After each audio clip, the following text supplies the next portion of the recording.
Huh?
Good afternoon, everyone. Before we start, we need to have a briefing from the Hilton Hotel, or safety briefing.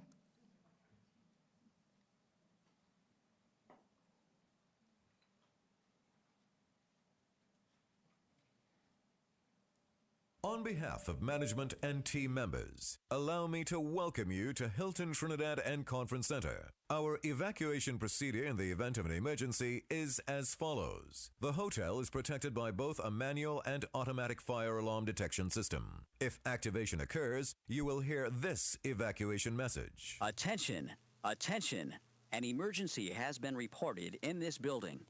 Attention, attention. An emergency has been reported in this building. The message will inform you that an emergency has occurred and you should stand by for further instructions. You will be advised subsequently by another message whether you should evacuate or the emergency has been rectified.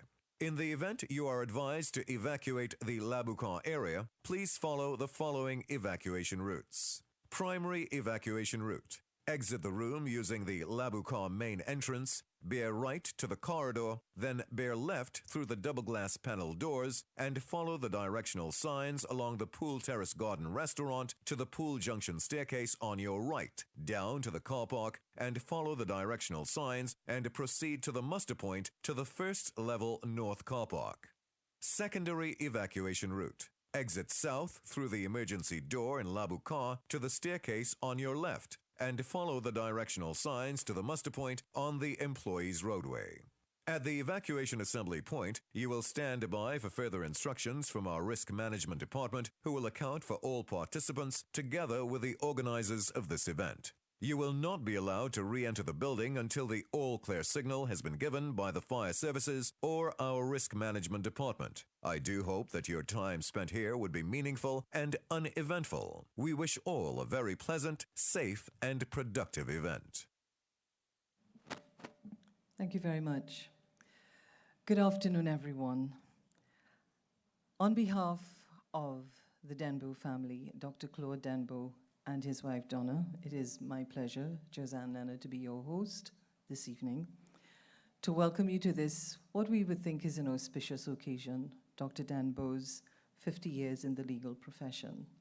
To start the program this evening, I'd like to recognize the Honorable, the Chief Justice, Minister of Justice, Ivo Archie, Chief Justice, sorry.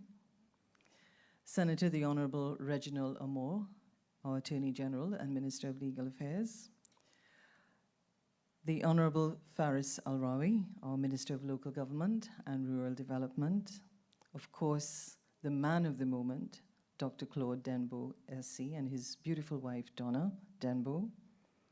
Other distinguished members of the legal fraternity here in Trinidad and Tobago, and all of you who Mrs. Denbow, Donna, I will say, has assured our dear friends and professional colleagues over a long period of time, who've been handpicked, actually, to come and be part of this launch this afternoon. So distinguished guests, all of you, of course, are members of the media, and a special welcome to those of you who are viewing us online, because this is being live streamed so that friends and family and colleagues abroad can follow the launch. I've just missed the name of our featured speaker, Justice Ralston Nelson, and he's here with us in the front row. And we're just really very delighted that people would put time aside on this Saturday afternoon to be here and to be part of this occasion. We'd like to start the program by inviting a very dear friend of the Denbows, Pastor Stephen Mohammed, to come and share some blessings and an opening prayer.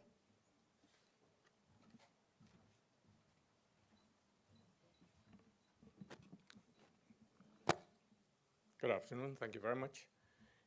You know, it's such a distinguished body. If I acknowledge everybody by their titles, it would be longer than my prayer. So all the distinguished members in the panel, in the audience, members of Parliament, all the members, Chief Justice, the Honorable Attorney General, can I invite you to join me in prayer, please? You can feel free to sit. Father, we thank you for the life and the benefits you've given to us that we could celebrate today. We want to thank you for the gift that you've given to us in the person of Dr. Claude Denbow and all the talents that you've bestowed upon him.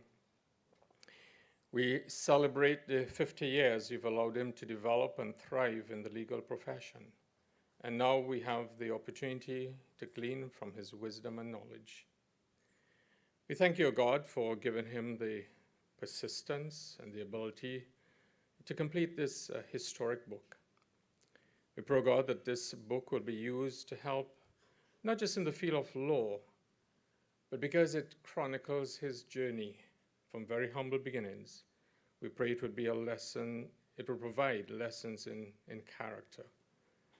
We thank you for all those who've been part of his journey, particularly his wife and his mentors. And Father, we thank you for the wisdom that you've given to him and the cases he's been able to do over the last 50 years, particularly those that have been landmark cases. We pray that those who use this material will benefit greatly and may chart new precedents themselves.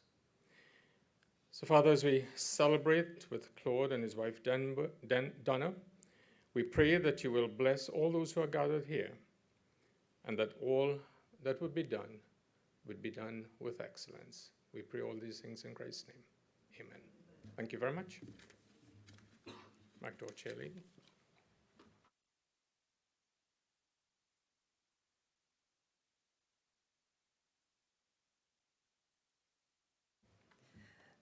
Thank you, Pastor Mohammed. As I said, someone who's known the Denbows for a very, very long time. And happy for you to share this blessing with us this afternoon as we get into the proceedings. So let me, without further ado, get the actual program in terms of why we're here, the book. With us is the publisher of After 50 Years in the Legal Profession. His name is Clifford Narayan Singh, and Clifford is the founder of one of our publishing companies and one of the oldest publishing companies in the English-speaking Caribbean, Royad's Publishing Company. And of course, his own relationship in terms of bringing this book to fruition and bringing this book to the public of Trinidad and Tobago and the wider Caribbean and of course the world. Clifford Narayan Singh.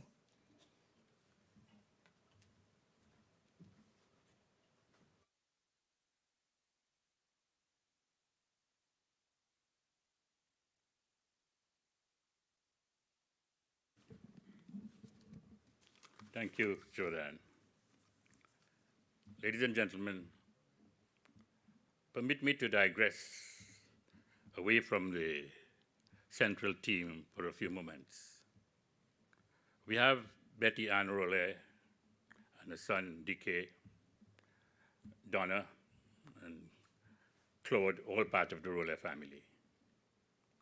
Gordon Rollet is no longer here, but for almost 6 decades, he had made an impact with his vision and insight on Caribbean lives.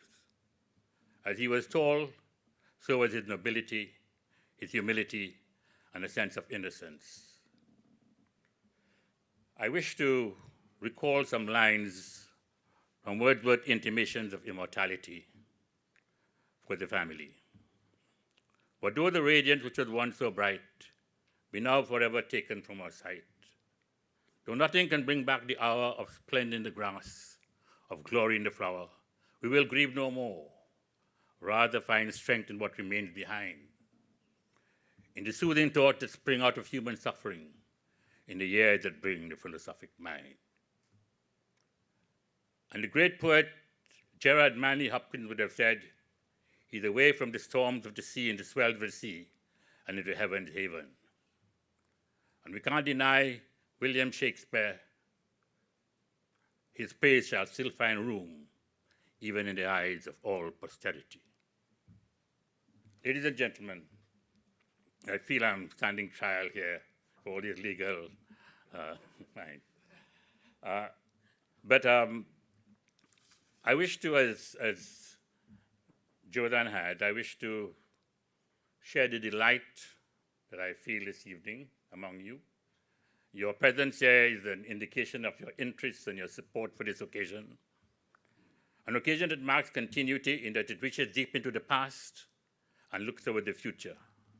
A link that is so vital for the future of society and indeed the future of civilization.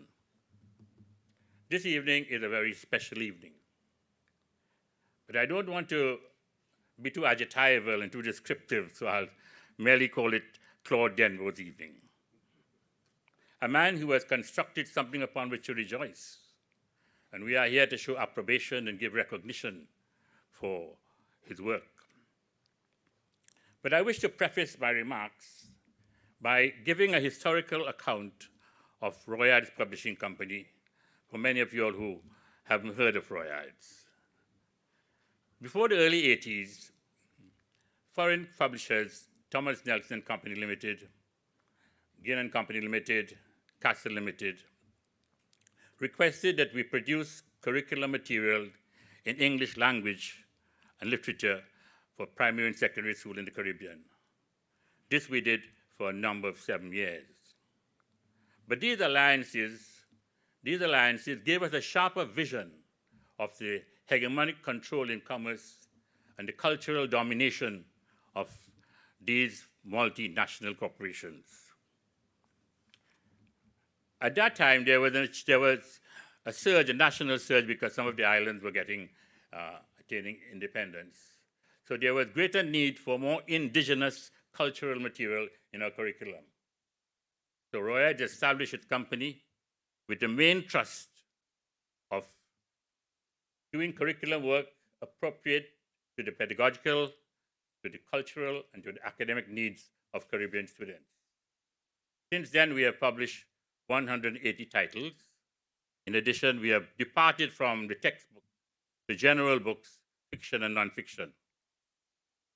In addition to this, Royards has created, during the pandemic, because there was such a need for homeschooling, platform Digital Canopy, C-A-N-O-P-I, which gives authors, writers, institutions an opportunity to bring their work to the platform, to disseminate and monetize it throughout the world.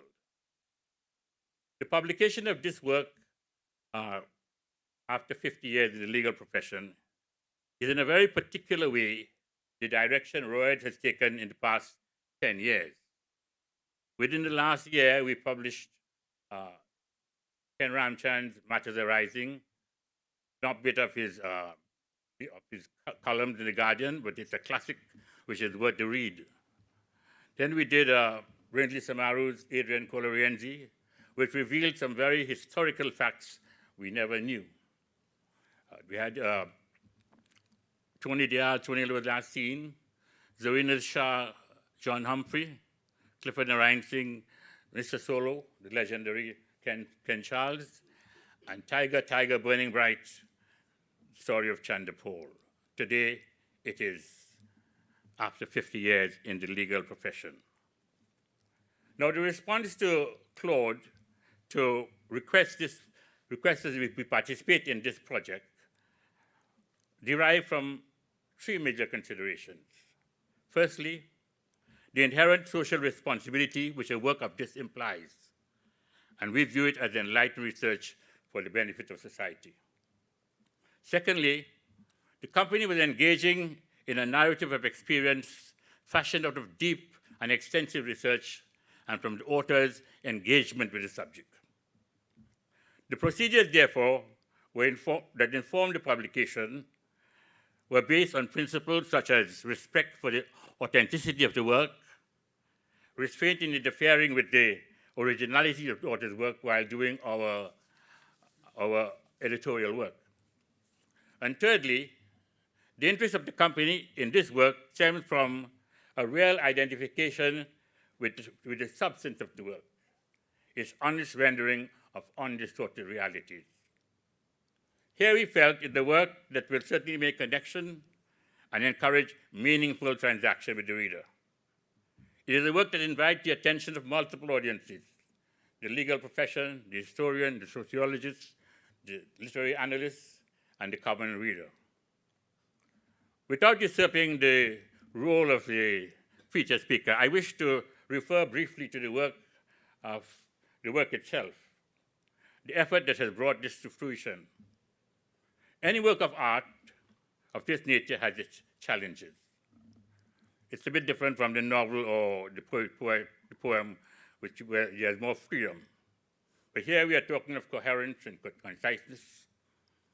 And bringing this work together, it's the act of creation, which I'm talking about now, where all the disparate elements, all the diverse thoughts, feelings, opinions coming together in a disorganized form.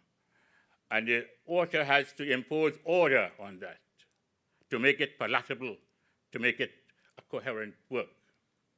It reminds me of Samuel Taylor Coleridge, the Romantic poet and critic, who described this as the use of the power of the plastic imagination, which unifies, which crystallizes, which assimilates the work to make it coherent for the reader. I think Claude has done this work very competently, and I would say that it emanates from the holiness of the heart's affection. Now, the process and the procedures were very far from impersonal and formal. We aspired to good quality and high standards. Thank you very much.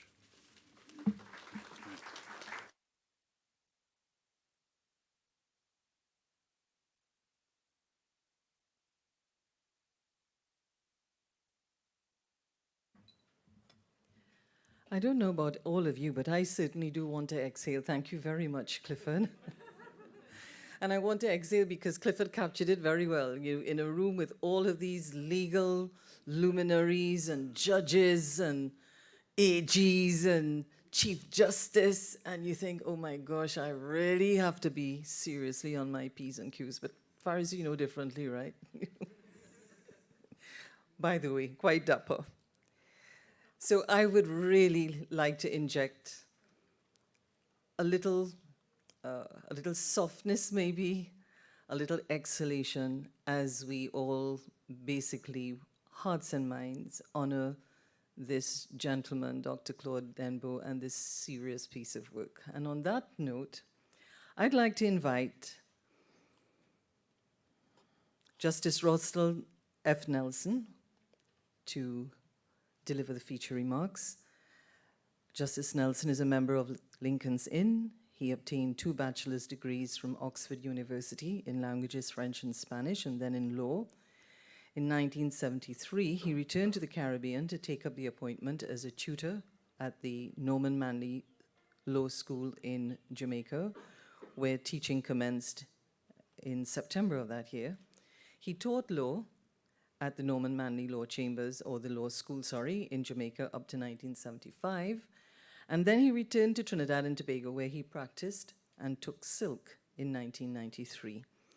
In Trinidad and Tobago, he continued teaching as an adjunct at the Hugh Wooding Law School and the Faculty of Law, and he is still very much involved.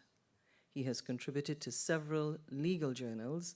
He was elevated to the Court of Appeal of Trinidad and Tobago in 1999 and the Caribbean Court of Justice in 2005 until his retirement in 2017. He's now in private practice. And Dr. Claude Denbow has managed to pull him out of his retirement corner, even though he's active in practice, to bring him to share some thoughts with us. So please, let's welcome Justice Nelson.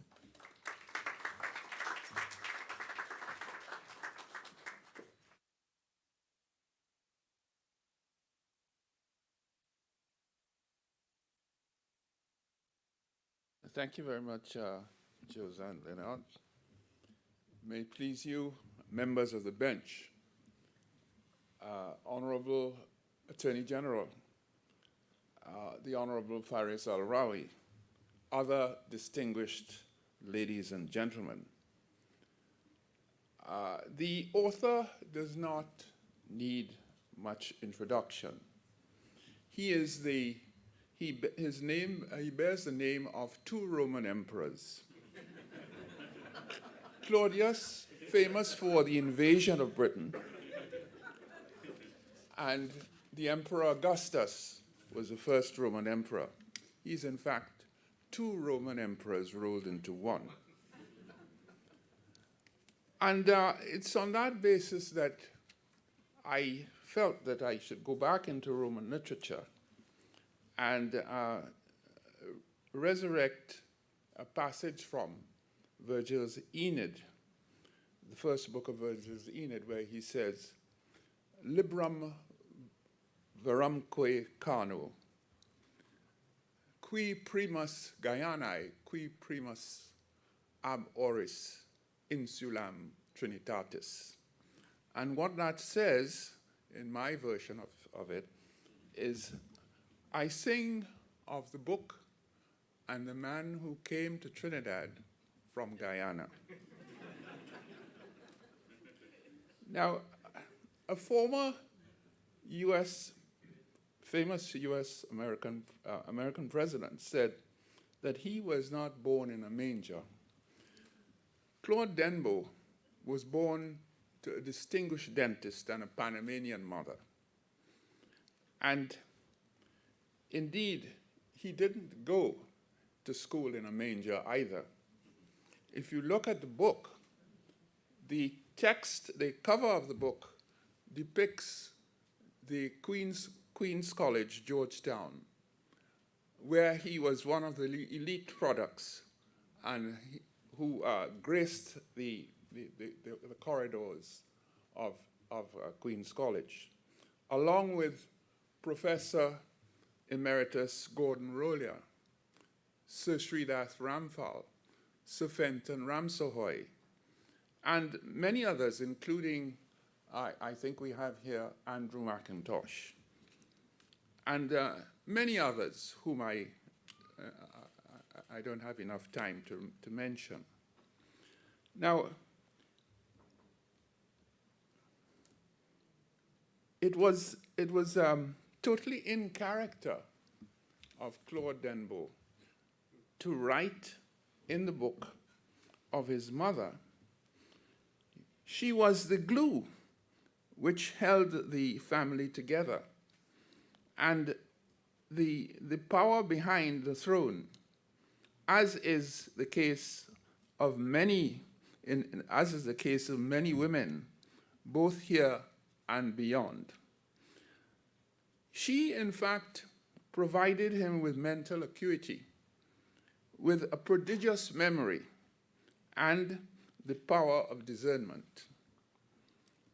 Essentially, she was the one who made him into a family man who was loved and adored by his first wife, June, now deceased, and by his current wife, the learned and charming Donna Denbow. Claude Denbow, like Professor Charles Denbow, his brother, is an aficionado of cricket. But he is the first commentator that announced the demise of West Indian cricket excellence. Nobody believed him then, and many still do not. Like the great West Indian cricketers, he excelled on the world scene. At the London School of Economics, he earned and achieved the distinction of a first-class degree in law. He continued to impress the many academics that surrounded him, Professor G.S.A. Wheatcroft, Professor Wedderburn, Professor Gower. All of these, Lord Irvin of Laird, all of whom were amazed at how well he spoke English. He had a deep knowledge of the law, and he could remember passages from judgments long forgotten. For example, where did he get this one? It was Bluebell time in Kent. Well, that was Lord Denning, was it? And then there are no cakes and ale except those that are for the benefit of the company. Again, a judgment in 1883, long forgotten by Lord Justice Bowen. His scholarship and his legal acumen were proverbial and are recorded in two outstanding texts, the income tax law in the Commonwealth Caribbean and life insurance law in the Commonwealth Caribbean. Such was his excellence and legal acumen that two distinguished lawyers, Ewart Thorne QC and Sonny Marads SC, made room in their building specifically so that he could enter their chambers. Indeed, he ensconced himself in the commercial bar. He updated the bar with his FinLaw letter and on the latest developments in banking, finance, pensions law, insurance law, and tax law. But his impact on the insurance world was immediate. Far-sighted members of the Association of Trinidad and Tobago Insurance Companies, Bertrand Doyle, Gordon Dean, Philip Rollock, persuaded him to write. He had already contributed enormously to a major study on insurance law. The suite of reforms recommended in the Caribbean Law Institute Bill of 1993 have been largely implemented throughout the region. The company's ordinance of Trinidad and Tobago before 1995 was based on the UK Companies Act 1929. And Claude Denbow, in his FinLaw newsletter, persuaded the business world that the way forward should be to amend and to reform the company law of Trinidad along the lines of the Canada Business Corporations Act of 1985. And just as Barbados had done. At pages 91 and 92 of the book, Dr. Denbow points out the advantages of minority shareholder the advantages of minority shareholder rights and the oppression remedy in Canadian law. After a long gestation, the Companies Act 1995 was born, and in 1997 came into effect. But it's not surprisingly, the person who did the most cases initially was Dr. Denbow. Much of his work behind the scenes in company law is reflected in the early cases. Five Star Medical and TSTT was a case in which he explored the categories of persons who could bring an oppression action under the new laws. He established that a complainant did not have to be a shareholder, director, officer, or creditor in order to bring an action under Section 242. In Five Star Medical, he also established that the facility of interim costs so that an impecunious complainant could bring an oppression remedy.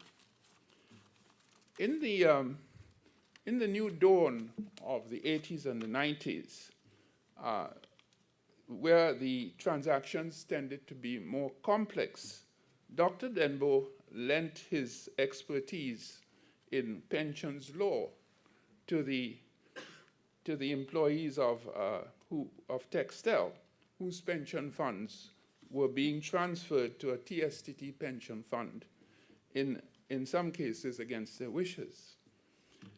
The cases of Lopez and TST and Lopez and Textel laid down the law on pension funds in Trinidad and Tobago, and indeed resulted in a payment of some $245 million to some 429 former Textel employees. In the case of Demerara Holdings against Demerara Life and Mega Insurance, again, he pioneered the use of Section 242, that is the oppression remedy, to enable a third party to claim rescission of a merger agreement between two companies, even though the agreement had not yet been put into effect. Claude Denbow's expertise in company law soon became an open secret. But the knowledge and scholarship, his knowledge and scholarship in insurance law was well known in the region. With the case of Superchem and Superchem Products and Algico, a case which he and De Lavastide QC did in Trinidad and Tobago, and which Dr. Denbow took to the Privy Council, he achieved international standing.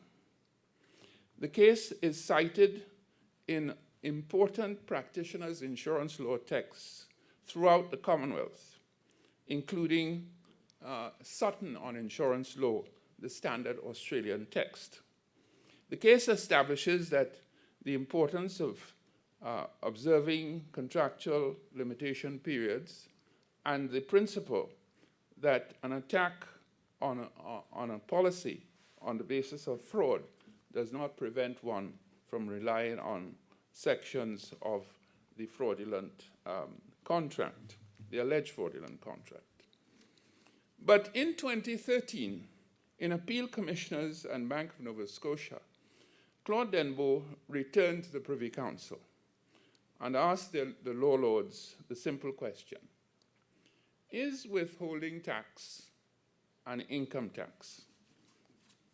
The law lords cleared their throats and said that they did not want to answer that question, but they would agree with him that a person that is taxable must be made to, the payment to a person who is taxable must be made to a third party and not to oneself. The Grenadian government immediately passed legislation to reverse that decision so that the law lords will never have to answer that question. In my view, however, the greatest contribution that Claude Denbow has made was in the area of Caribbean community law. The Caribbean Court of Justice was inaugurated on the 16th of April 2005. For almost 2 years, there were no cases in the original jurisdiction. There were no precedents. In 2008, Claude Denbow launched a case, Trinidad Cement Limited and TCI Guyana Inc. against Guyana. The earth shook. These companies were not states. They had no business in the CCJ. Dr. Denbow pointed to Article 222 of the revised Treaty of Chaguaramas. Persons other than states had locus standi. He was triumphant in that case, obliging Guyana to comply with the common external tariff.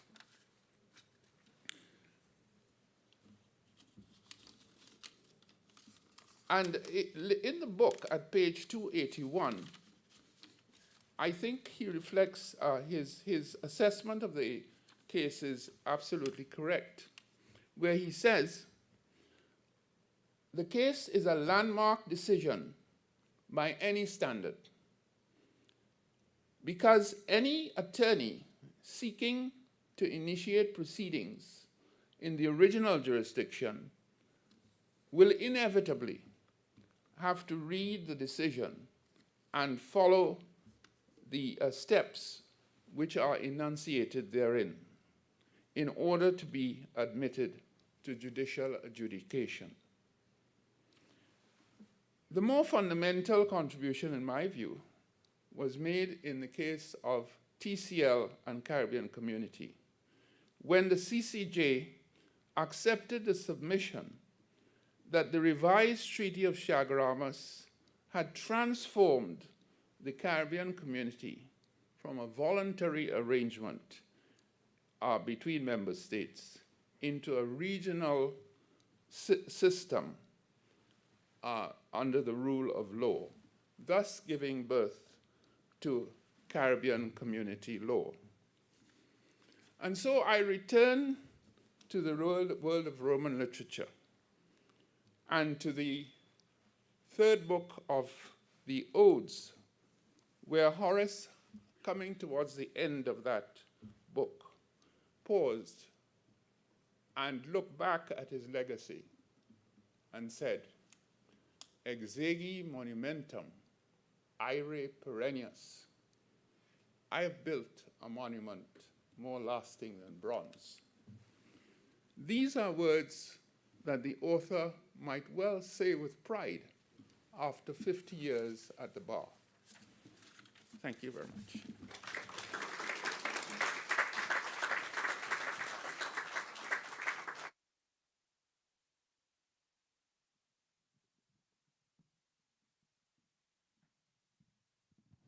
Round of applause for Justice Nelson. Very insightful. We're going to do what we call a very quick set change, because we have, if you look following your program, you're going to see it's a law firm that did the program. It designed the program, Mrs. Denbow. They should put the cross-examination. So we're going to have the opportunity to have what we would call a fireside chat or chats with the author, Dr. Claude Denbow. So we're going to need to scoot out this podium here. And in the meantime, it will give me an opportunity, working with the tech team, to introduce the first person who is going to be speaking with Dr. Claude Denbow. So let me ask Dr. Denbow and Dr. Denbow to please come to the stage. Denbow and Denbow.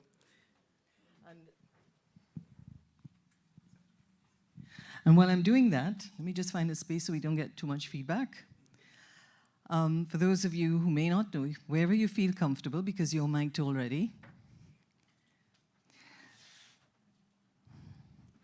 So to my immediate left here, this is Dr. Frank Denbow, who is the cousin of the author. And their fathers were brothers. He is a recently retired physician who currently lives in Florida in the United States.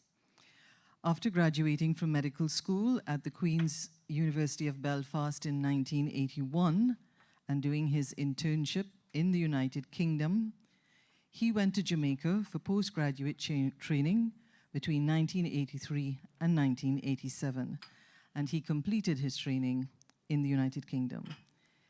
He served as chief resident in medicine at the Newark Beth Israel Medical Center in New Jersey, before working as a physician at the Executive Health Exams International, a leading healthcare facility in the United States. He's now retired and enjoying his retirement.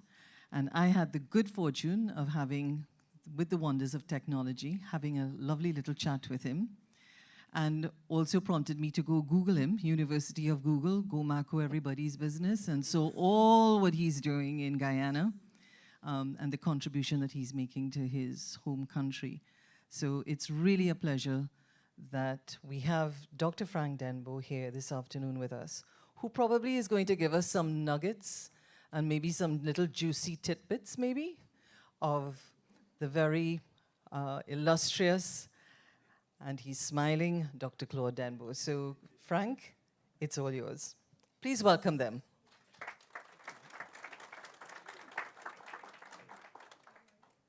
Thank you very much. Greetings and felicitations from the great state of Florida. Or as my liberal friends in New York call it, the Democratic People's Republic of Florida. I want to welcome all of you to come to Florida, especially those with young children, and to make it pretty soon because Disney World may not be there for much longer. I'm absolutely delighted to be here in sweet, sweet TNT, the land of Calypso, Steel Pan, the Doctor, and the incomparable Brian Charles Lara. And here in TNT, we launch books. We don't ban books. So I have been very fortunate that when I entered Queen's College at the age of 11, newly minted junior master at the school was none other than my cousin, Claude H. Augustus Denbow. To me, somebody who excelled at the school, so much so that they came back as soon as they finished to teach, sounds to me like the epitome of success. And due to his distinguished career at the high school, Queen's College, I was able to parlay that notoriety to become my former cricket captain, simply by invoking his name. That gave me instant credibility. And I've been utilizing that credibility for the rest of my life. Claude Denbow was one of my early heroes. Of course, even before that, his older brother Charles was also a hero. In those pre-adolescent days, I had many, many heroes. And another hero was Sidney McIntosh here, who when I started was the head boy of the school. So I feel that I've always been surrounded by great mentors, people who I had tremendous respect for. Okay, I will stop there. Because as the great W.G. Grace said to a local umpire who gave him out LBW, "Young man, the people in the crowd here came to watch me bat, not watch you umpire." So we're all here today to pay homage to Dr. Claude. And the first question I want to ask him is, when you look back at your family background and history, and you think of the fact that your father, at the age of 17, lost his father, and he had to leave Queen's College and ended up working as a conductor on a train. For him to move from a conductor on the train to a dentist must have been a tremendous leap and a source of inspiration to you. Very much so. Well, it goes back to his grandfather, who would be our great-grandfather, who was born into slavery in 1830 in Antigua. And by some means, they reached from Antigua to Ghana around 1850. Now, the research which was done by our nephew's wife shows that the name Denbow was acquired from the slave owner, being Richard Denbow from Devonshire, England. who owned the Hawksbill estate in Antigua.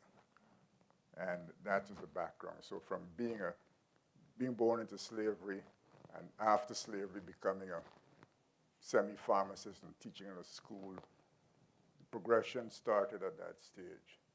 And my father was forced to work and get his passage to go to Washington to become a dentist eventually, during which time he was also a classmate of former President Jagan of Guyana. They were at dental school in Howard University, Washington, D.C. People don't know that. So it's a continuous progression. And the purpose of writing the book was to trace that progression. My brother, who was my hero when I was a youngster, 3 years older than I am, or was, and he moved on to the point where he became the first West Indian to attend the Mayo Clinic in Rochester, Minnesota. And so much so that when President Reagan was going to Jamaica, he had a call from the White House if he could be available during Reagan's presence in Jamaica. So that has been continuous progression. And my father laid a foundation for that. But Claude Denbow Sr. was not just a dentist. He was a pioneer in the League of Colored People, the LCP.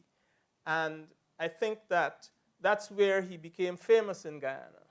You want to tell us a bit about the whole LCP? Well, the LCP is being written about Professor Barbara Josiah from Guyana, who was a professor at New York State College. She wrote a long article on him about his LCP days. The League of Colored People, they hosted an annual fair. That was among a number of other things, basically to encourage cultural development and to have people exhibit their products. And he got recognition from Howard University over the years about this. It's all in Professor Josiah's article, which I've quoted from extensively in the book. But one thing that people in Trinidad would be interested in, that fair, which was held for 7 days during a certain time of the year, involved foreign entertainers being brought in. And the Mighty Sparrow attended there in 1958 or thereabouts. My good friend Dennis Imber will speak later about the relationship between Sparrow's international career and my father. But suffice to say that I became a fan of Sparrow, and I would sing his naughty calypsos when I was about 10 or 11. Benwood, Dick, Mimi, Lizard. If my mother heard me singing that, she'd scold me and reprimand me and threaten to whip me. So that is, unfortunately, when I came to Trinidad, I never hooked up with Sparrow. I only spoke to him once. But Dennis could elaborate on that. Now, the other thing is, in terms of your wanting to do law, I was fortunate. I remember when I was in fifth form at high school at Queens College, you were admitted to the bar in Guyana. I think it was January or February 1972. And you were the first person in the Denbow family to become a lawyer. And one of the famous legal families in Guyana at the time were the Locus. And I remember distinctly a comment being made that they also had recently had the first member of their family become a medical doctor. What was it that caused you to get involved in the legal profession? Well, your father's responsible for that. Uncle Frank, as we call him, who planned everybody's career path. Having most relatives having gone into the medical field, I could never contemplate that because as a little boy, maybe 6 or 8, I would knock around my father's surgery when he was extracting teeth, and I would see blood gushing. In those days, blood would gush from the patient's mouth. And I had developed a sense of revulsion about seeing blood. So there was no way I could be a medical person. And so my uncle said to me, you're going to be a lawyer. You're going to do commercial, corporate, and tax work at age 12. Your father. At age 12. And that was it. And he did that for you, he did that for my brother, he did that for all his nieces and nephews, and for many people in Guyana. In terms of when you went to law school in England, how did you, you obviously did very well in England. Was there any consideration for you to stay in England, or you felt you wanted to come back to the Caribbean? Never any consideration. In fact, I was surprised by my ability to speak English well. I remember in 1968, I went to the LSC. In fact, when I was walking into the LSC, Martin Daly was walking out. He had finished. And when I met with the tutor, my first tutor, a man called Mr. Alexander Irvin, who became Lord Irvin of Lairg, Lord Chancellor under the Blair government. So after speaking with him for a couple of minutes, he said to me, "You speak English so well. Where did you learn your English?" So I said, "No, that's my native language." He was shocked. So that was 1968. But basically, I never entertained any thought of not coming back to the Caribbean.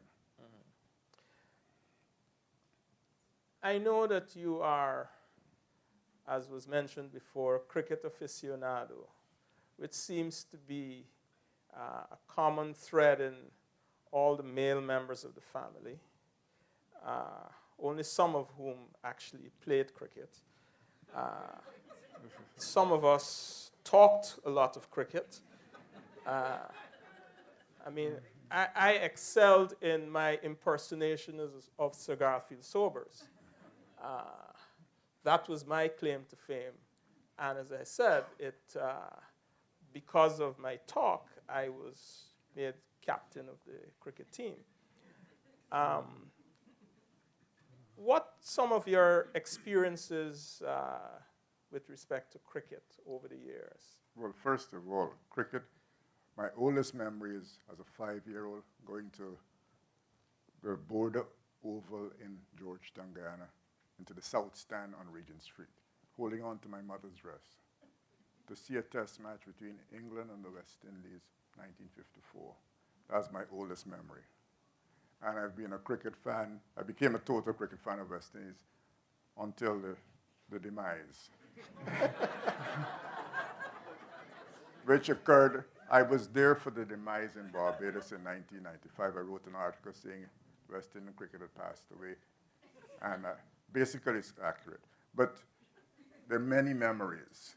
And if I can recall one major memory, happened just a month ago. We were in the hotel, Marriott Hotel lobby in Georgetown, Guyana, and we ran into Clive Hubert Lloyd, Lancelot Richard Gibbs. And just by chance, I'd met them previously on a few occasions, and a mutual friend invited us to dinner. The driver, in order to get to the restaurant, had to drive along Clive Lloyd Drive. So I said to Clive, "This is your road." He said, "Oh, yeah. And then Lancelot Richard Gibbs, the day before going through Georgetown, we passed Lancelot Gibbs Drive.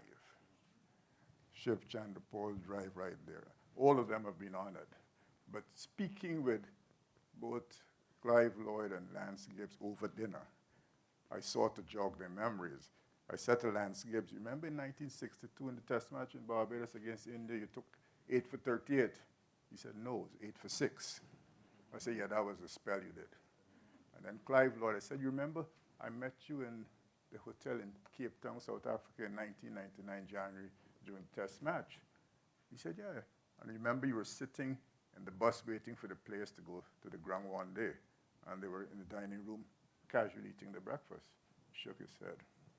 Yeah. After that, I never traveled again for West Indian cricket. Total disrespect had consumed the team. And as simple as that. But I still follow it from time to time, but I'm more into international test cricket between rival nations who challenge each other.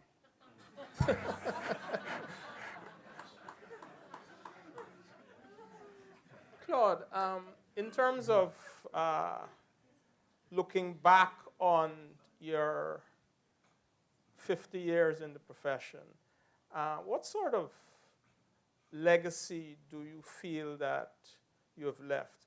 Having read the book, I found it to be very reflective, and what I found interesting is the people who excel in any field of endeavor, they always seem to pay homage to those who came before them. And that is a noticeable feature in your book. Well, I think that's crucial. The persons I learned from, who I looked up to, who I admired, I've named 5 of them.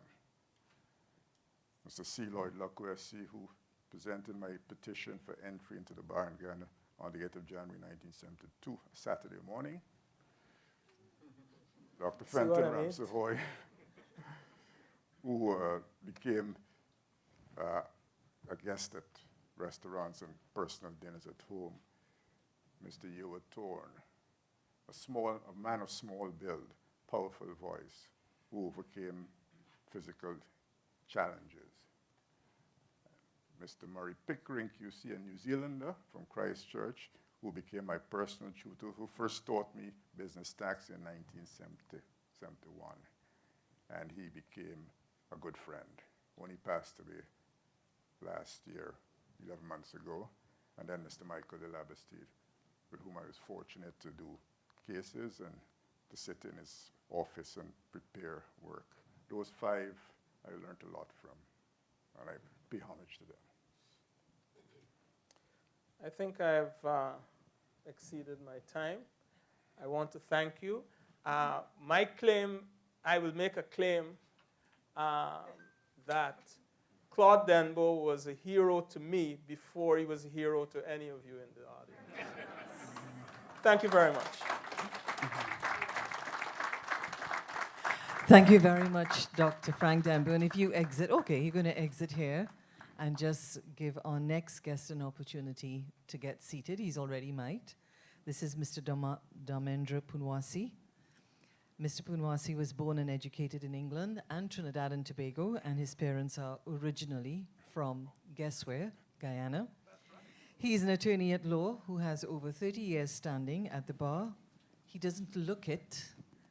He practices in many areas of civil law with special focus on corporate, commercial, and tax.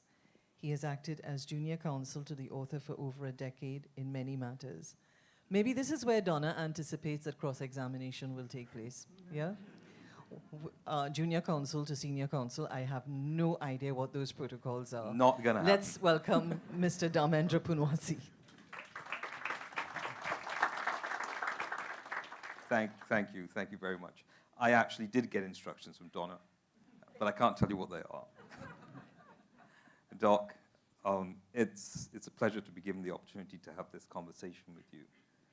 There are countless things that we could talk about, but you've instructed me that I can't discuss them with you.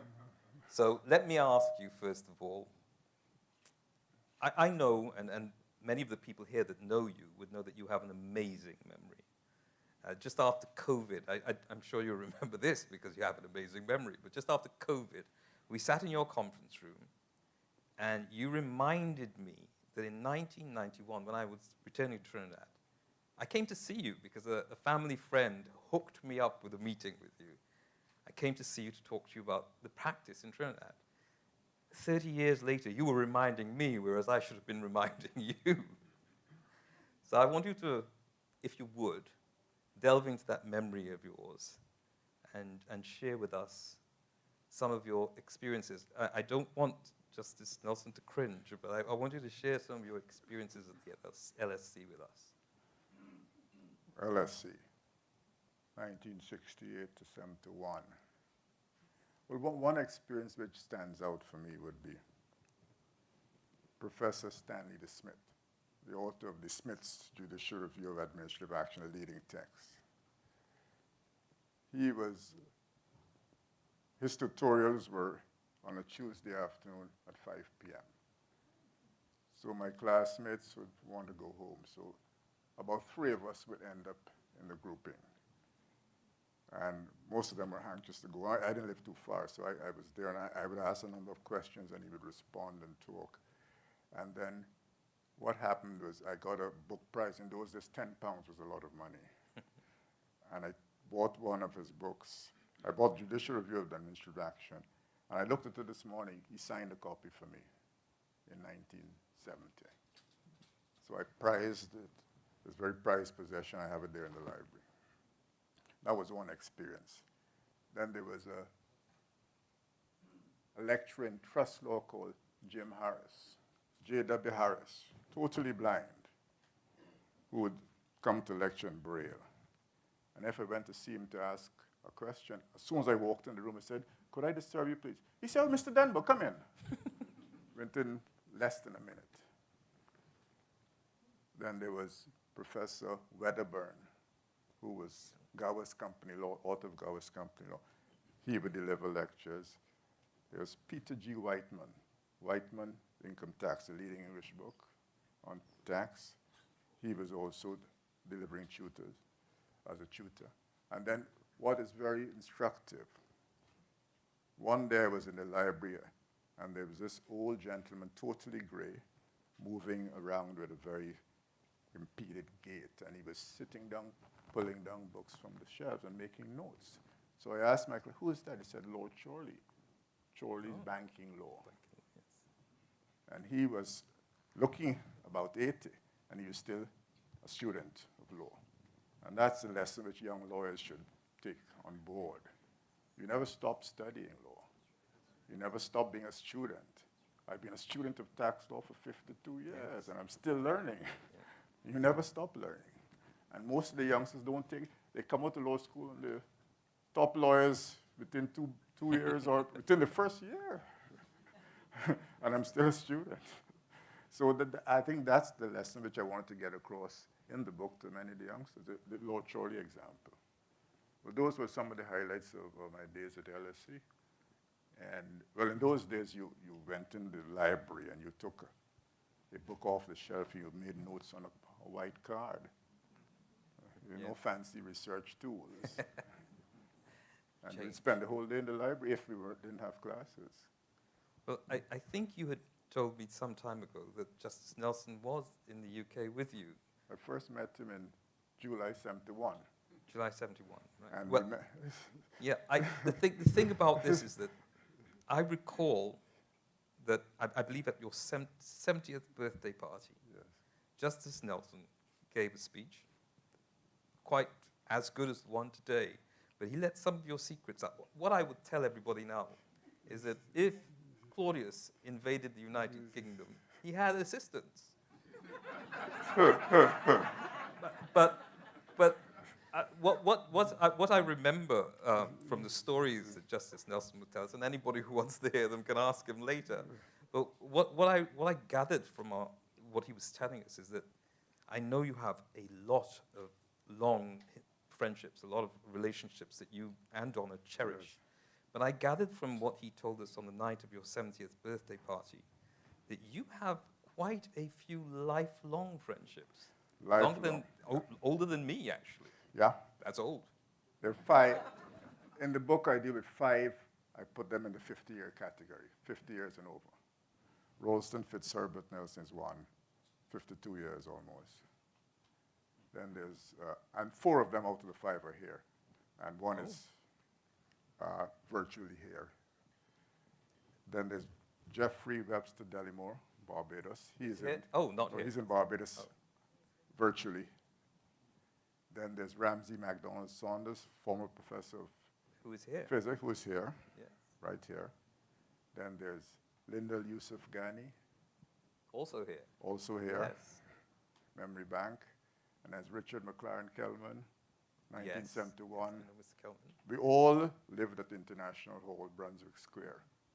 So that's where we all met. I met all of them in those, at that location between 1968 and 71.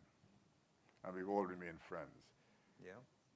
So you left the UK in 71? I left the UK in 72, yes. 72.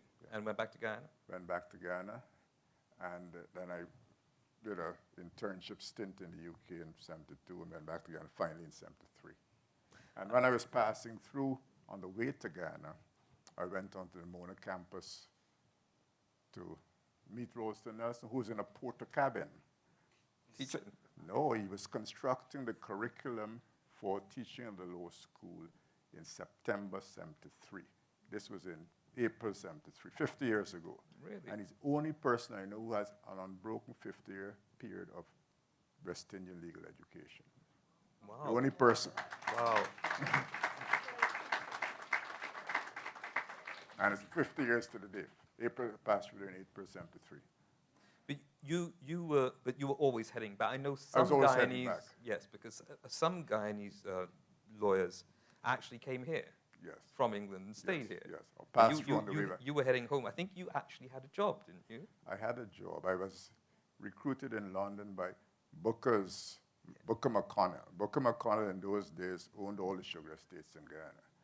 And they recruited me and said, look, we want you to go back and work in the firm which does our work, Cameron and Shepherd, which is reputedly the oldest law firm in the Caribbean. And so they put me in Simmons & Simmons, 14 Dominion Street. Their solicitors, I think Simmons & Simmons is still there. And you could come in with a fancy law degree, but you had to start at the bottom. So I would go to do company searches and go to pay off mortgages, go check and photocopy. I spent 6 months doing that. And during the 6-month period, I would go to the Institute of Advanced Legal Studies Library at Russell Square to start reading Guyana laws, because English legal education didn't put you necessarily on top of what the law would be when you went back. And that was the start. Well, you must have made an impression, because I have an uncle who worked for Booker's. He was an accountant. And quite a few years ago, he was asking me about practice in Trinidad. I mentioned your name, and he was like, Claude Denbow. I remember a Claude Denbow from Guyana. And the funny thing is, what he remembered really well about you is how well-spoken you were. Apparently you spoke English. I learned my English in London.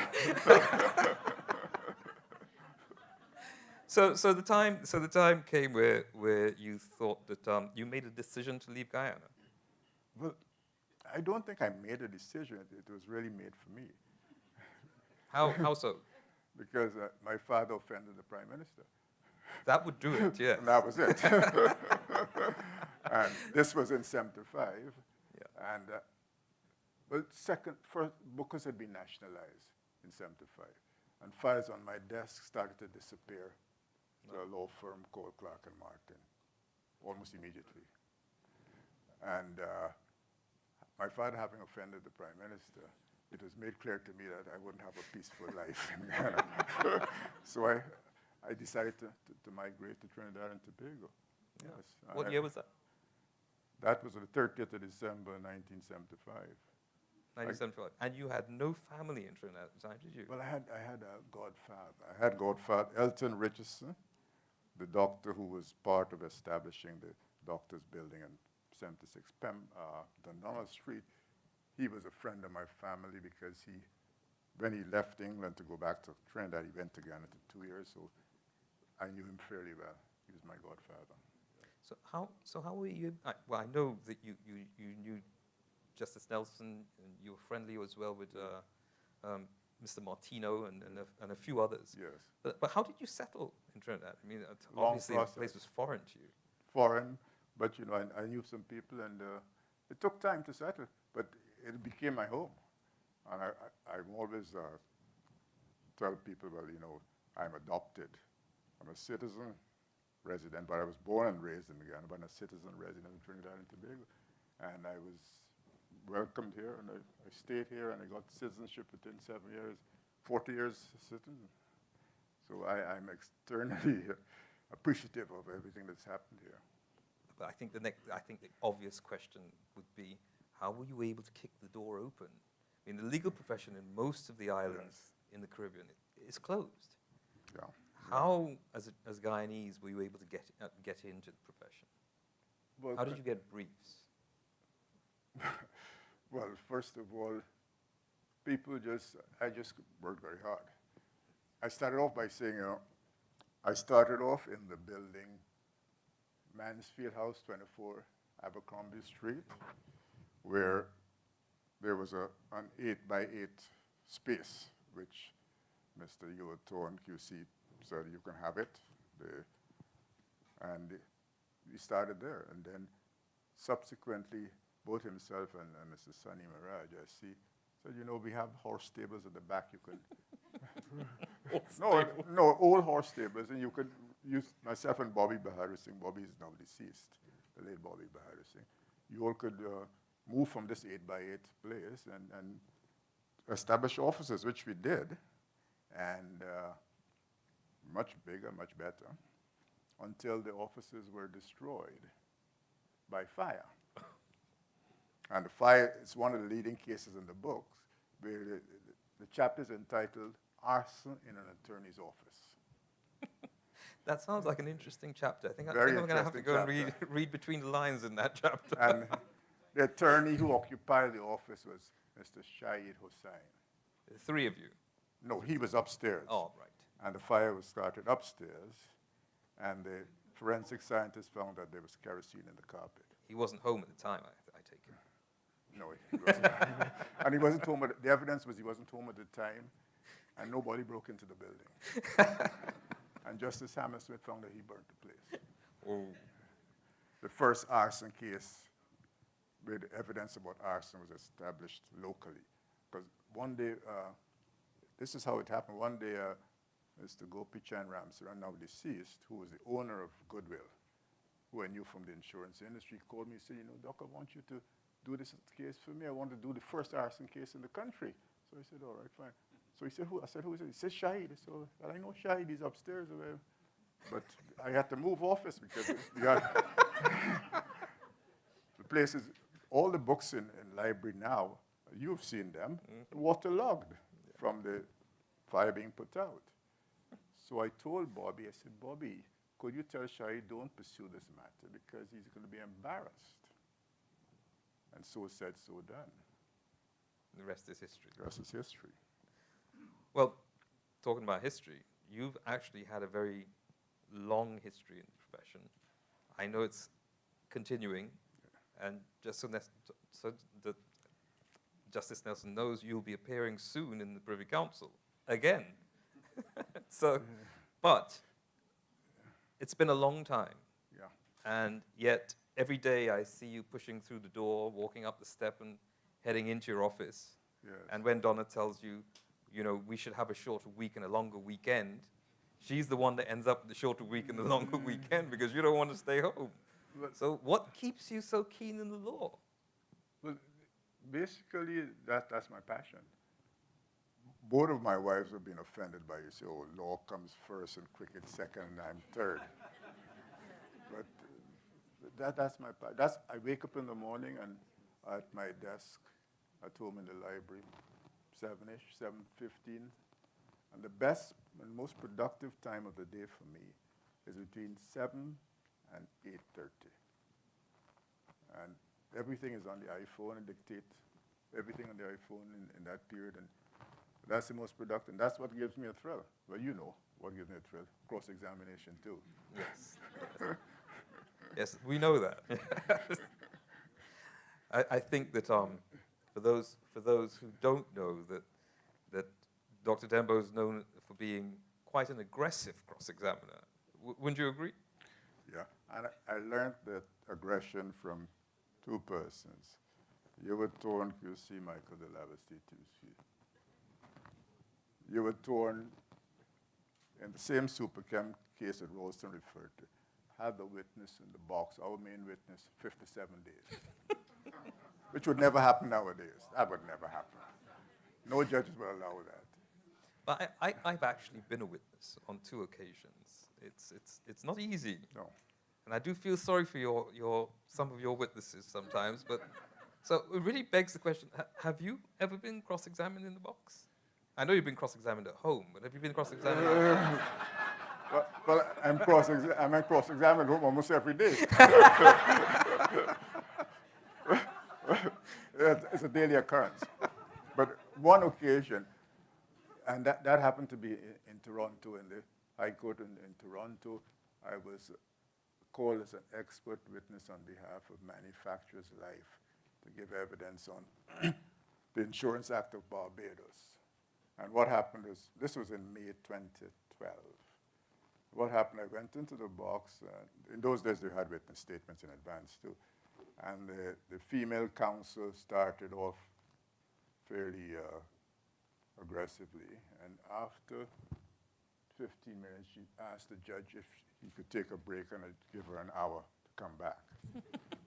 She came back after an hour and said, no more questions. So that was it. And I know you're very, very focused during your cross-examination. I recall one matter we were doing. Jerome Rajkumar was also in the case with us, and we were admiring the witness's shoes. He had a lovely pair of, I think it was shoes. oxblood brogues. Yes. And you were peppering this witness. I felt sorry for them. I wanted to beg for him. I think I may have actually said, that's enough, Doc, that's enough. But you kept going. And yet still, after the cross-examination, you asked us if we'd noticed his shoes. So I was impressed. Unfortunately, he's passed away now, but you know, I adopt a policy that both you with Tom Cuse and Michael Delabs, when you're in the box, you're fair game.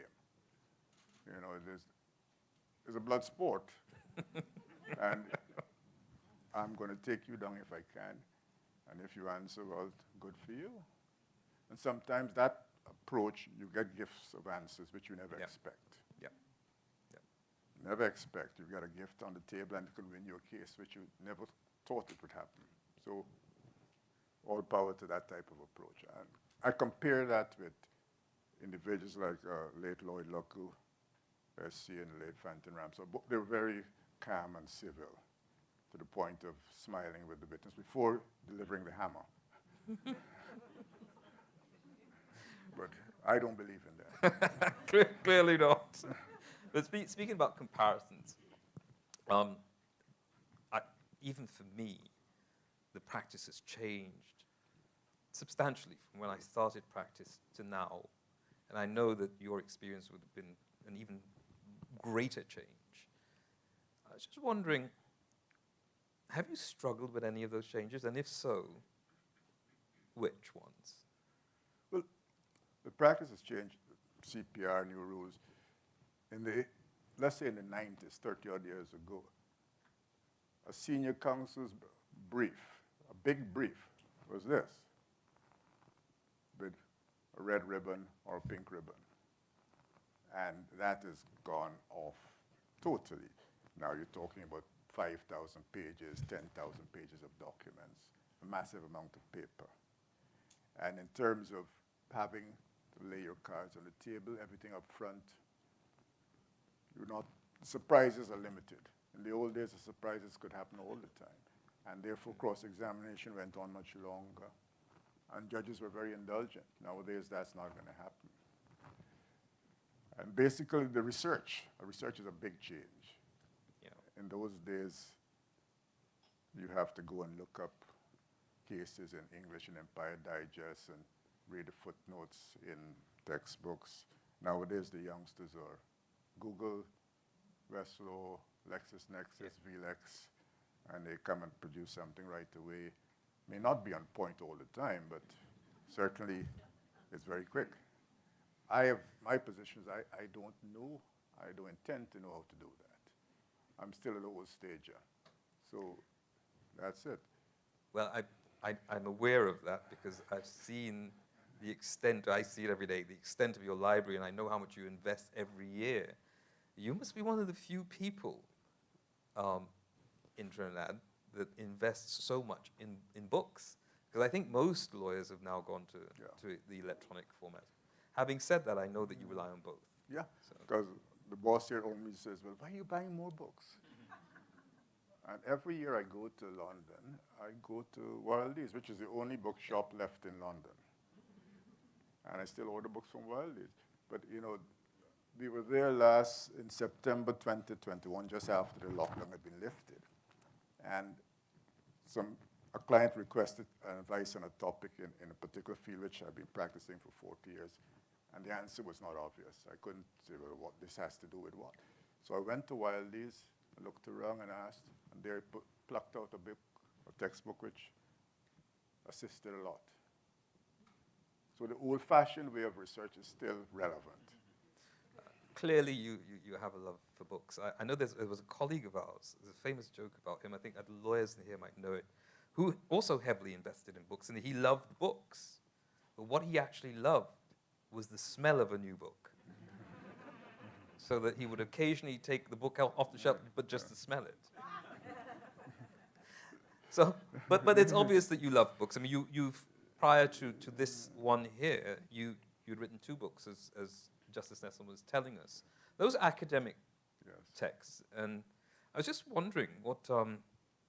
I know that we have spoken to you about updating your academic text, and I know that this particular book has been a work in progress for some time. I was just wondering what motivated you to put the academic work on the back burner for a while and do something so personal.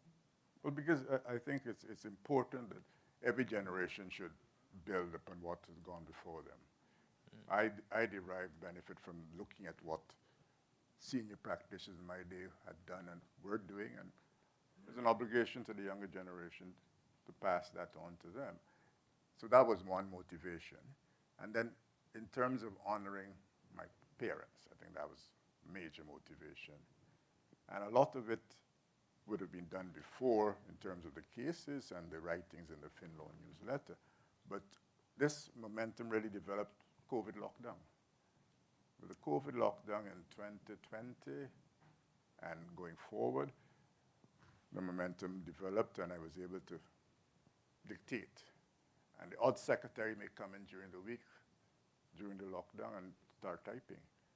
So the real work on part 1, which deals with early education, family history, COVID. Well, that's just tells you the kind of man you are. I locked down, you worked. I was distressed I couldn't go to office every day. Well, Doc, thank you very much for giving me the opportunity to ask you these questions in front of everybody. And when you're ready with the 4th book, I'll be happy to ask you a few more. Thank you very much. Thank you very much, Dharmendra. Thank you. This is a good enough time to remind everyone that this is a book for sale. We're getting all the between the lines, and in fact, the staff of Denbow's are here during the cocktail reception, and so we'd invite you to not just purchase one, but purchase a few, and certainly to share with the young lawyers and law students in particular, but such fascinating stories and anecdotes and background. You know, there's a famous strapline called behind A&E has, behind every life, there is a story. And I think we've been treated to quite an insight into the, into the mind, the heart and mind of Dr. Claude Denbow. So what we, you know, we don't want we have a little segment here which we're going to keep quite brief. Dr. Denbow alluded to the thing about cricket, and a lifelong friend of his is here with us, who I will ask to use the mic at the back because this event is being live streamed. I asked Dennis Imbe. Is Dennis still with us? Yes. Could you take the mic? We had a fascinating conversation yesterday, and if you could just go to the mic in the aisle here and share that little nugget with our audience.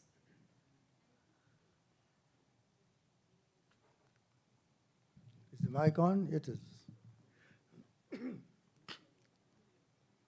Now, this is a human interest story which I would like to share with everyone. In my back pocket are about 10 pages, but I'm not going to read it. When you're an octogenarian, you are allowed certain liberties. So this is merely to assist me. Yeah, this is merely to assist me in the sequence of events as they unfolded.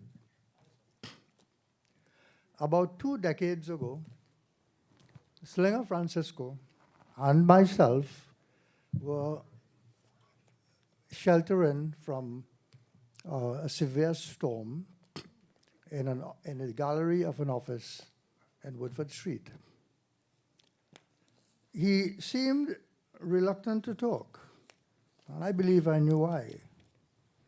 Because when you come from a small island and you come to Trinidad, you are the target of taunts. So, as we say in Trinidad, I try a thing.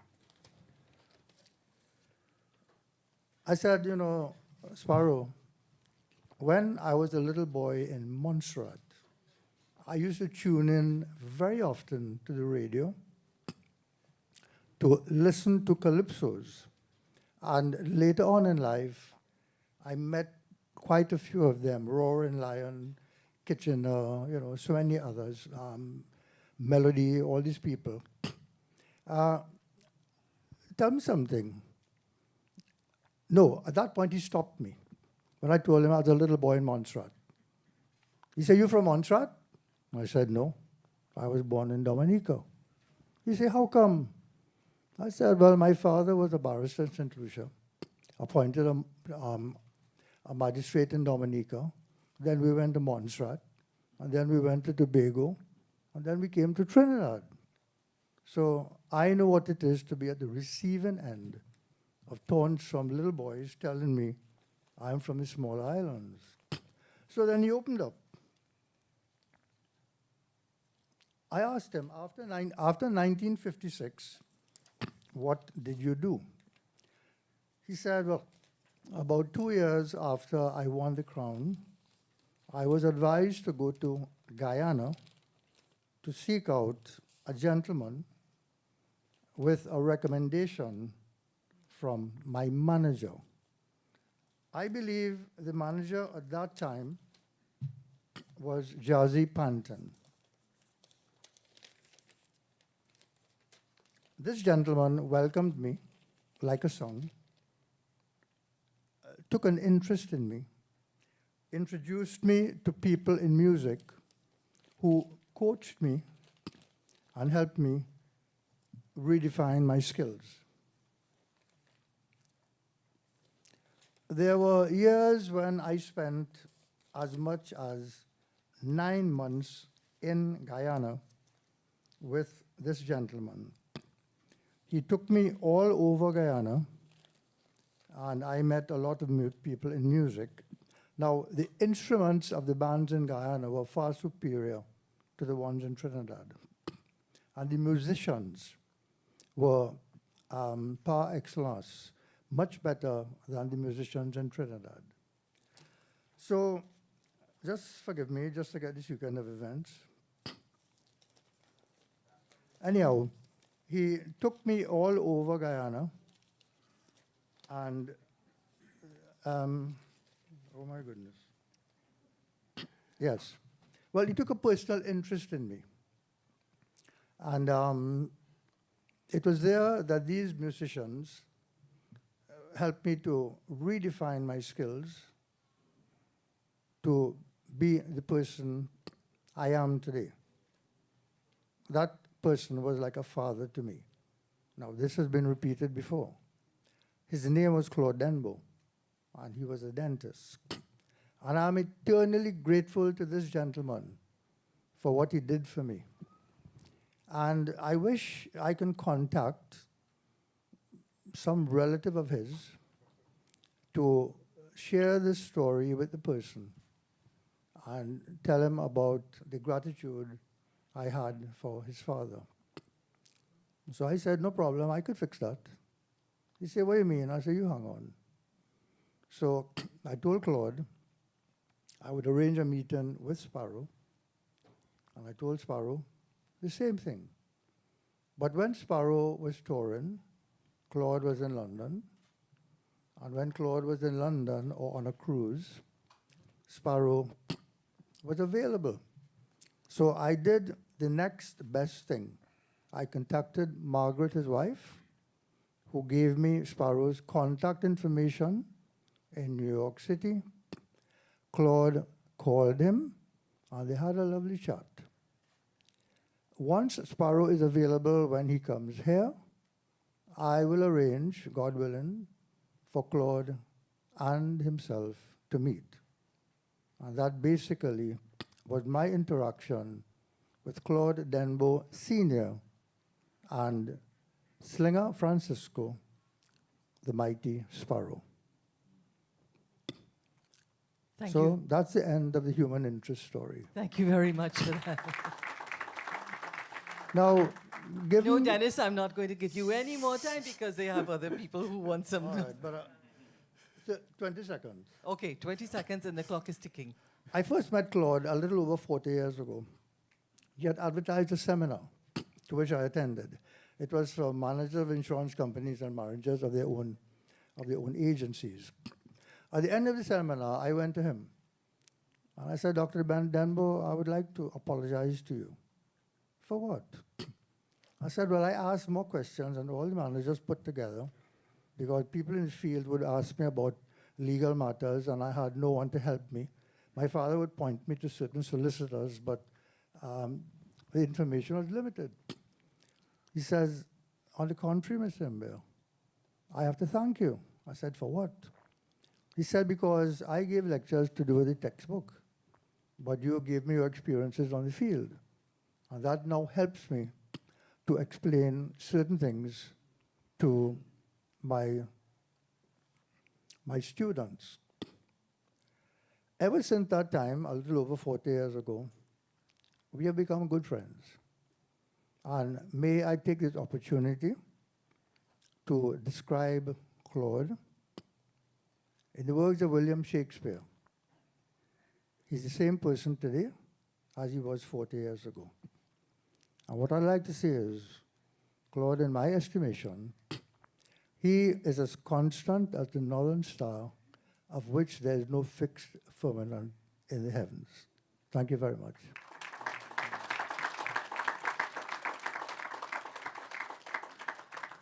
I know that the Denbows and Claude in particular want to have an opportunity to mix and mingle. Is there anything from anyone in the audience you may want to share?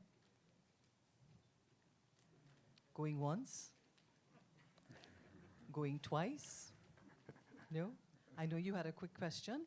Yes. Yeah, okay. Would you go to the mic? Yeah, and probably identify yourself.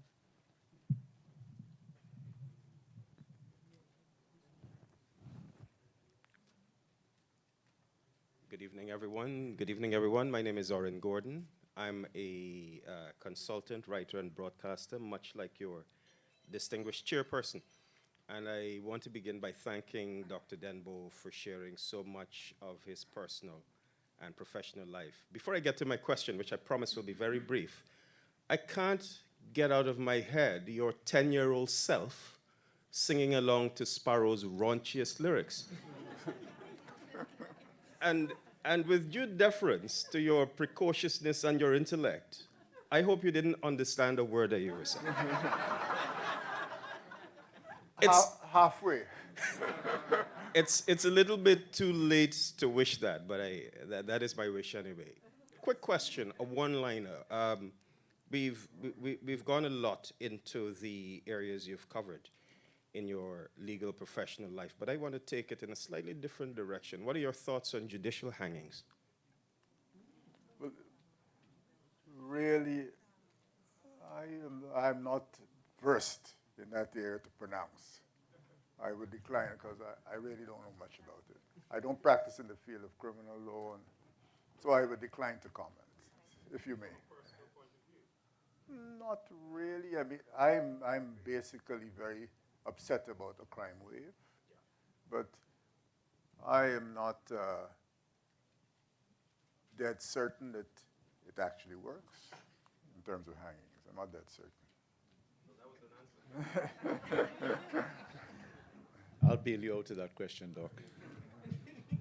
Dr. Denbow, you have divisions of decades of friends from all sorts of generations And I'd just like, not so much as a question, but I'd just like to put on the record on an occasion such as this. I'd like to say thank you on behalf of, in reverse order, on behalf of the people of the Republic of Trinidad and Tobago. In my 7 years as Attorney General, I had the pleasure of drafting, writing, amending, fixing over 500 laws. And it was a serious amount of pace, largely flirting with a certain gentleman's judgment, the minority judgment in Barry Francis. He will not be named today, Chief Justice. But ensuring that our laws stood interrogation, you selflessly contributed to so much of what I did. And you did so without fee, you did so without question, you were eternally available, particularly in the package of insurance laws and the many, many regulations we spent over 7 years doing. So that is one part. The second part that most people won't know is the massive amount of taxation work you did and the revenue that you brought back for this country. Not much of the decision base comes out from the tax appeal court, but you have spent a massive amount of time there. And you, by my estimation, have brought in over $50 billion for Trinidad and Tobago in the work that you did for this country. So in reverse order, thank you for that. As a person who practiced with you, whilst I had the joy of being in private practice, and as somebody who I look up to, I'd just like to say thank you on behalf of my own family for Donna's incessant prayers, for all our kids, friends, and family, and certainly for those of us, quite a few of us are here who were with you in midnight injunctions from time to time, who had a lot of fun. But if it's one thing we know you as, it's a fiercely loyal friend and mentor, a man when everyone else is running out of the building that's on fire, you're usually running into that building. So thank you, Claude H. What is it? What is the third one now? Augustus, the two Roman emperors combined. So we put you together. Thank you on behalf of us all who've spent decades in your presence and in your friendship. And we celebrate today as a group. And we thank you, Donna, for selecting us all to be here, to be part and parcel of witnessing a very personal expression, because it's easy to hide behind academia. It's not so easy to open one's heart and history to share it with us all. So thank you, Doc. Thank you very much, Minister. Donna, may I ask you to join? Josanne, Oh, it's okay. Someone's one more? I promise it's a very, very few words, Okay. Josanne. So you can start the clock and start counting. Dr. Denbow, I would just like to say that you are truly a blessing to me and my family, and I know many others. And I'd like to ask the Lord to continue to spread his tent of protection over you and Donna and your family. Dr. Denbow, I feel so honored that you were by my side when I got called to the bar 20-something years ago. You have always been a mentor to me, and I really feel that you and Donna are truly blessings to us and many others in your life. And I just want to thank you for your generosity of heart, mind, soul, and spirit, which is infinite. Thank you, Dr. Denbow, and congratulations.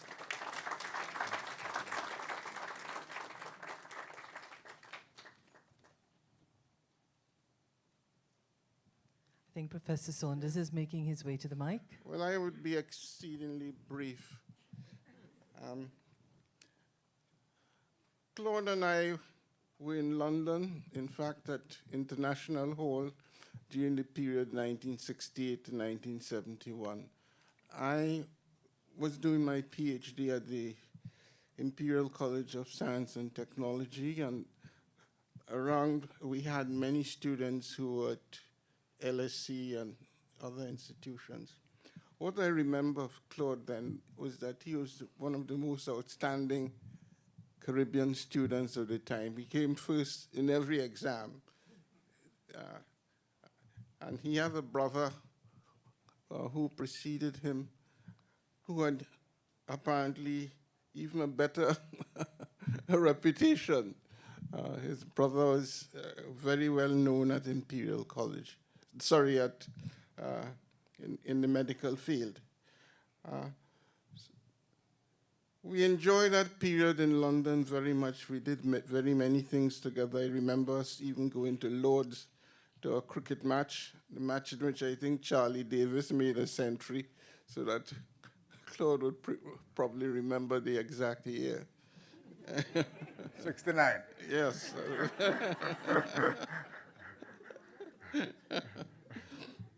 But I have, however, a question I'd like to pose in light of new developments, because the world is changing very dramatically, not only in my own field, science, but also in all fields.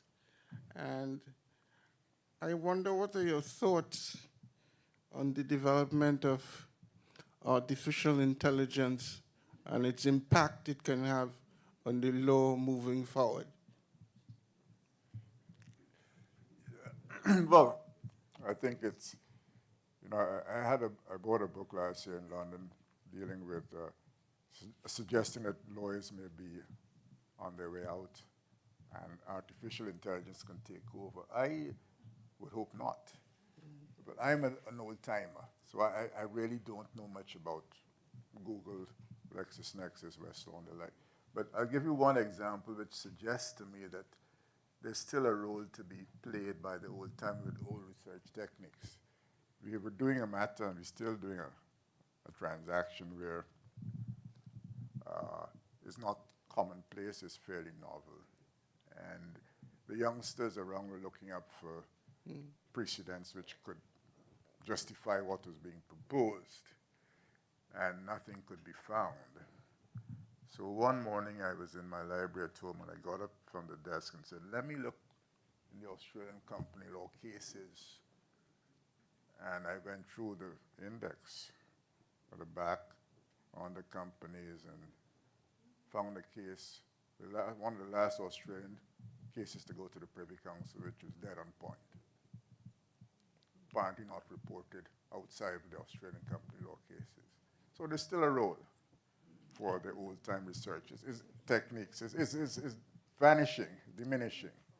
And the youngsters tell me, well, all these law books you have are valueless. You can throw them out.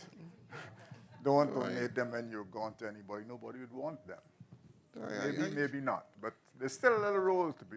Well, I totally agree with you. Even in my own field, what we are finding is that students very often are no longer thinking.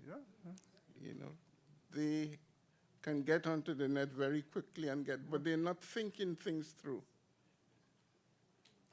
So there's still a role, and there will always be a role, hopefully.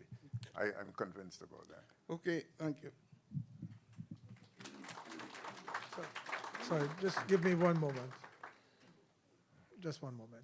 This will be even briefer than that. Claude, it's a real pleasure to be here.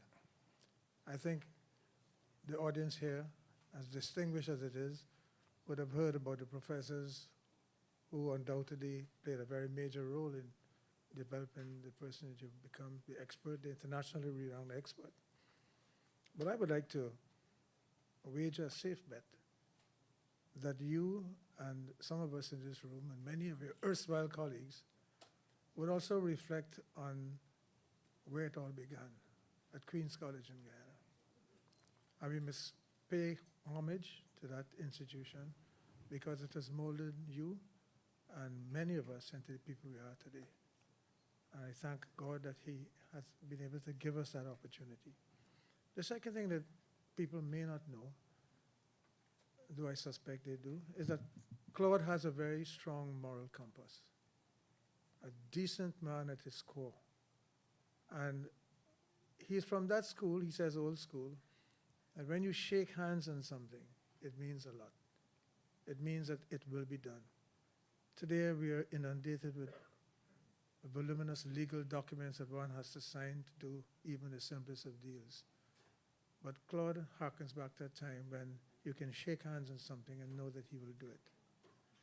The third point I want to make very briefly is that at his core, there's a sense of spirituality. He puts God in his life. I'm sure influenced by his beloved wife, Donna, but it is at its core. And so, Claude, Pat and I thank you and Donna for inviting us this evening. We wish you God's richest blessings, not only today, but going forward, that He will grant you many, many more years of passing on your learnings and expertise to those who are coming behind. Thank you.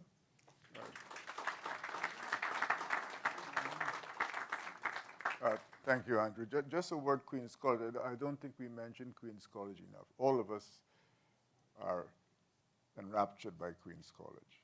We talk about QC old boys. Andrew is here. I learned that Oren Gordon is a QC old boy. It's no longer old boys, it's now old students because, and we were privileged to have visited there last month when we were in Guyana, last month. And we had a tour of the place by the acting principal. It has now become Queen's College, a girls' school. 70% of the students were girls, at least 70%. So that all of these QC Old Boys associations all over the world, throughout North America and England. I'm a member, life member of the QC Old Boys Association of England. Such Frida Ramphel is on the board, been on the board for a lifetime member. But all of those things have been overtaken. And the reality, it's now a girls' school. But we cherish the memories of it. You know, and I've written about it extensively. My father-in-law, the late Professor Emeritus Gordon, will call it shaky old bastion of the empire. But it's still there. And I think he is a QC alumnus, and he cherished it, and we all cherished it. And it's something which I have great affection for, and will never leave. A school which is 180 years old next year, 1844. And it's still the premier secondary school in the Caribbean for the last 20 years. Best results. Huh?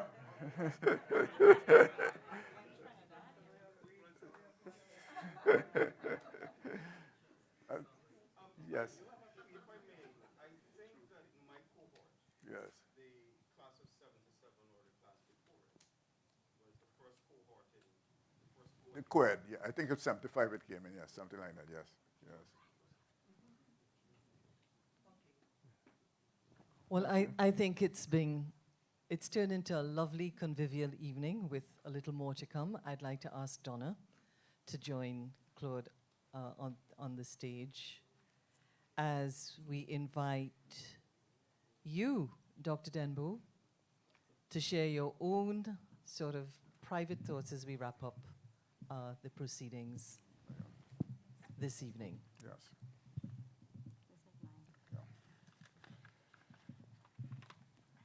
Thank you, Josephine. Thank you very much.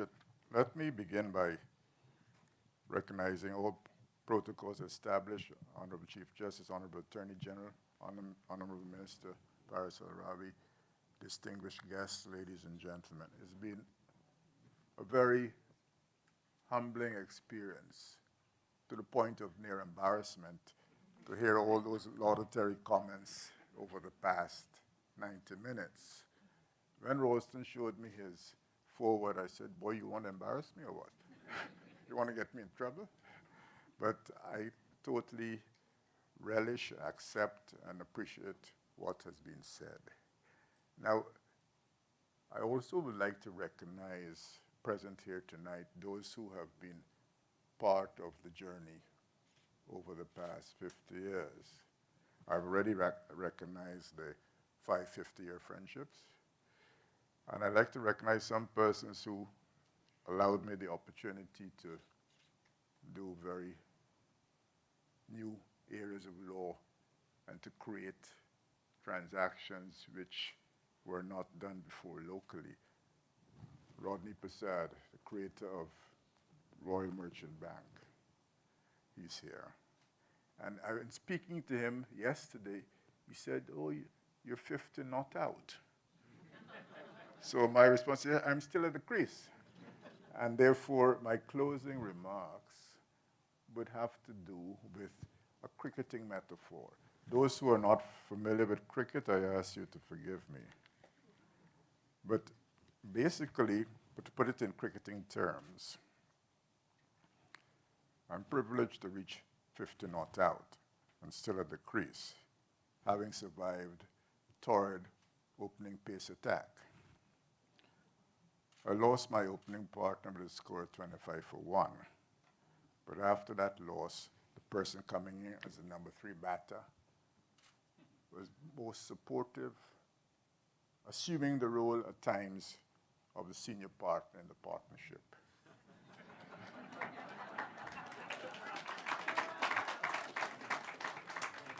Demonstrating great commitment, planning shots to be executed, and advising on the approach to be taken at the crease. The spinners are now on and things apparently become easier. We even survived a fire from upstairs level of a stand set by one of the players.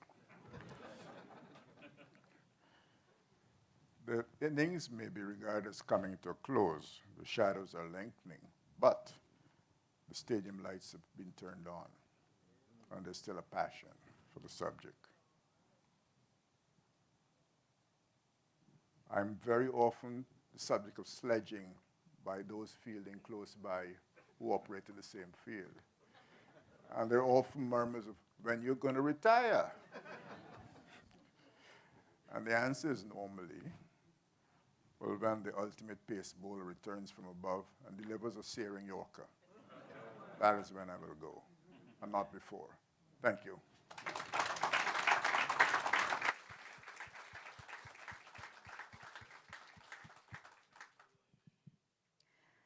Good evening, all protocols observed. Honorable Chief Justice, Minister of Local Government, thank you for being here. All members of our family, our special guests, and all guests who are all special. I am here to express the gratitude which Claude and I share on this momentous occasion.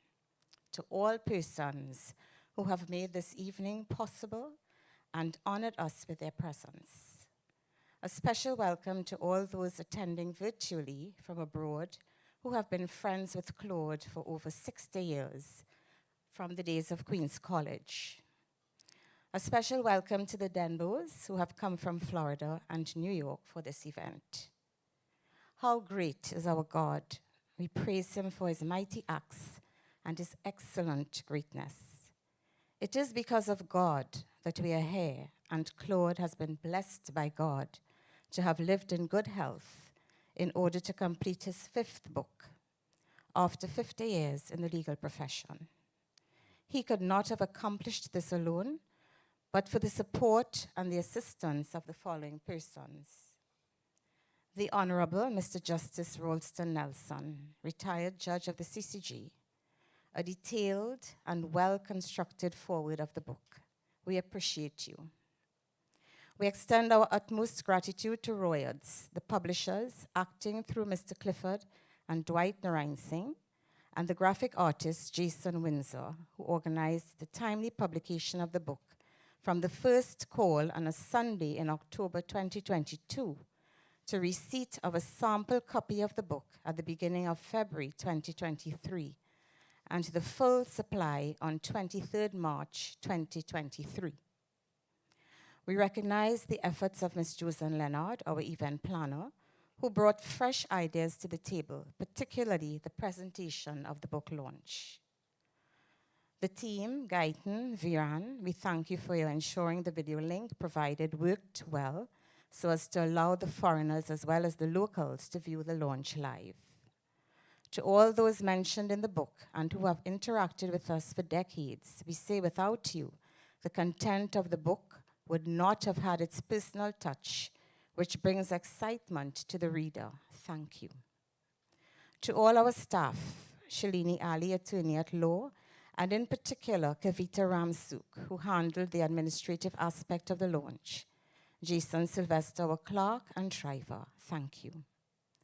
To our family and to our intercessors, we are grateful and we acknowledge your unstinting support. Pastor Steve Mohammed, we give thanks for that encouraging and enlightening prayer. To our audience, we thank you for gracing us with your presence this evening and for always supporting us.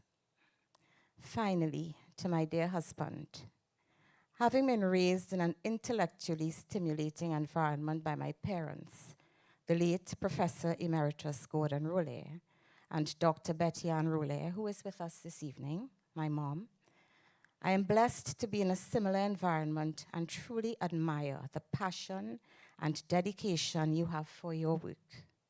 You approach your work today the same as you did when I met you some 27 years ago.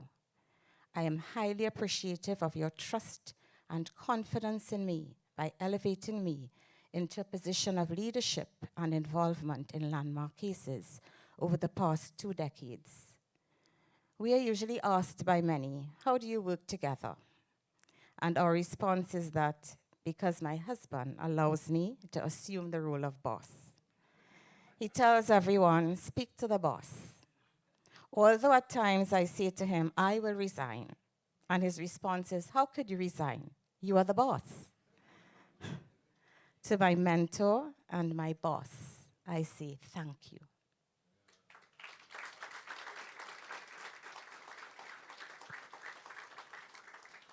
Well, I think we've had a wonderful evening. Round of applause to, it's been so beautiful. We're going to do a little bit of photo ops and so, but now we can, well, I think we've all exhaled. We sort of really set the tone for that. We have some lovely refreshments and cocktails, and we're going to have an opportunity to have Claude and Donna mingle again, and other members of the Denbow family. And everyone else who is there. So again, thank you very much. And we're just going to do some little photo ops and so. So please stretch your legs now. And the lovely Hilton staff are here. Round of applause again. Thank you very much. Thank you.